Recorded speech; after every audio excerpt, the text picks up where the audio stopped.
Good evening friends. మనం చాలామందితో communication చేస్తూ ఉంటాము. ఆ కమ్యూనికేషన్లో కొంతమంది మనకి బాగా కనెక్ట్ అవుతారు అండ్ ఇంపార్టెన్స్ కూడా ఇస్తారు. అంటే ఈరోజు కమ్యూనికేషన్ గురించి ఆల్రెడీ నేను డిస్కస్ చేశాను. డెప్త్గా డిస్కషన్ చేద్దామని ఈరోజు అగైన్ వీడియో చేస్తున్నాను. కమ్యూనికేషను మనం ఒకరి దగ్గర ఉన్నప్పుడు కానీ లేదంటే అనేక మంది వ్యక్తుల దగ్గర ఉన్నప్పుడు కానీ ఎలా ఉండాలి? మనము మెయిన్గా మనకు తెలిసిన విషయాల గురించి మాట్లాడాలి. తెలియని విషయాల గురించి అస్సలు మాట్లాడకూడదు. ఒకవేళ తెలియకపోతే వాళ్ళు ఏం చెప్తున్నారో చెప్పే విషయాన్నైనా మనం క్లియర్గా లిజనింగ్ చేయాలి. అప్పుడు వినడం వల్ల ఎదుటి వ్యక్తి చెప్పే విషయాన్ని మనం క్లియర్గా వినడం వల్ల వీళ్ళు మనకి ఇంపార్టెన్స్ ఇస్తున్నారని అవతల వ్యక్తి మనకి కనెక్ట్ అవుతారు. లేదంటే మనకి పేరెంటింగ్ చేసే అలవాటైనా ఉండాలి.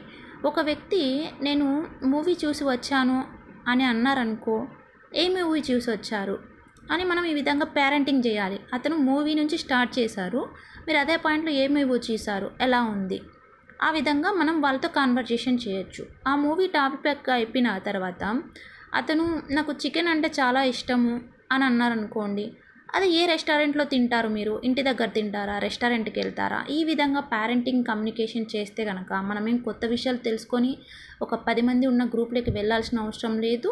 వాళ్ళు చెప్పిన విషయాన్నే చివరి పదం కానీ మొదట్లోని పదం కానీ మనం తీసుకొని చాలా కమ్యూనికేషన్ అనేది చేయవచ్చు.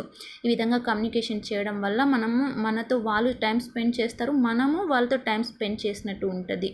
అలాగే ఒక వ్యక్తి మనకి ఎప్పుడు ఇంపార్టెన్స్ ఇస్తారంటే మనకి లిజనింగ్ స్కిల్ ఉండాలి. లేదంటే వాళ్ళకి అవసరమైన విషయాన్ని మనం మాట్లాడాలి. మనకు అవసరం ఉన్న విషయాన్ని ఎప్పుడైతే మాట్లాడతామో పక్కన వాళ్ళు మనకి కనెక్ట్ అవ్వరు. వాళ్ళకి ఏం అవసరం ఉంది అనే విషయం పైన మనం మాట్లాడితే చాలామంది మనకి కనెక్ట్ అయ్యి మనతోనే ఉంటారు friends.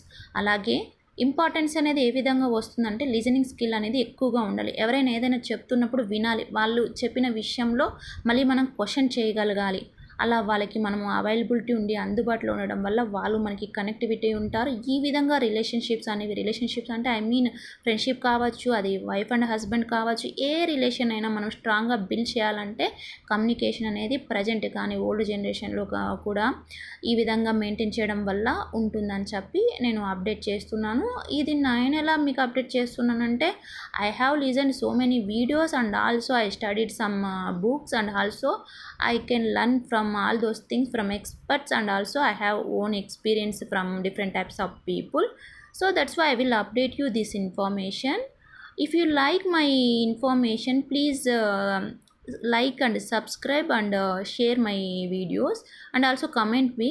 If you comment my video, I can do more content about many things. Thank you.